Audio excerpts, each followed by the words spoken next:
The sonogram rushed back to me. Last May was your manager in Switzerland? She nodded. Her husband takes her abroad every month.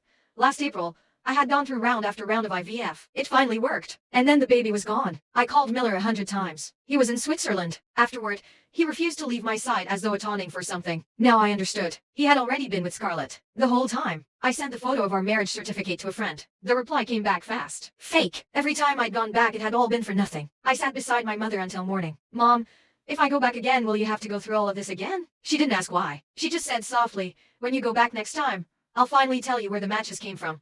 I went back to confront Miller. I set the photograph of our marriage certificate on the table. Why? Miller's eyes narrowed. You were always good at being a wife. What I wanted for Scarlett was different. I wanted her to be free. When we stopped talking in college, she came to comfort me. The flowers, the jewelry, all of it came from her. The divorce papers, I had you sign them the day we sold the house. That's disgusting. I stood to leave. Miller caught my wrist. Why are you playing the wounded victim? A stack of photographs hit me. I generated images, obviously fake. You were being unfaithful during our fight.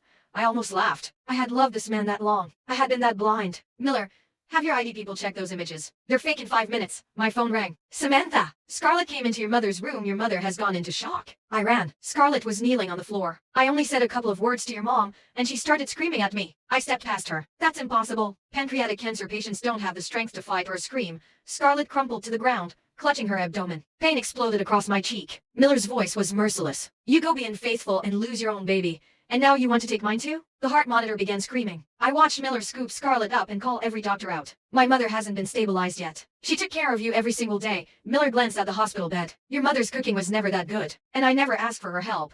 A woman who raised a daughter like you, maybe the illness is karma.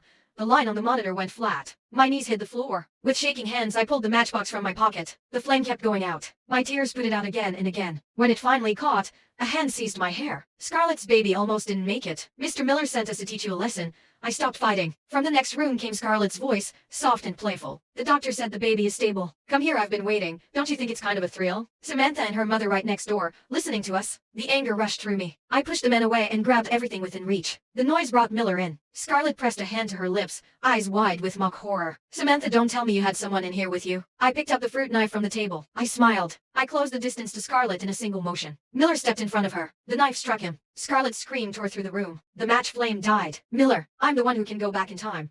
This time let's go back to before the Sats. Miller stared at me. The color gone from his face. His eyes full of something he couldn't name.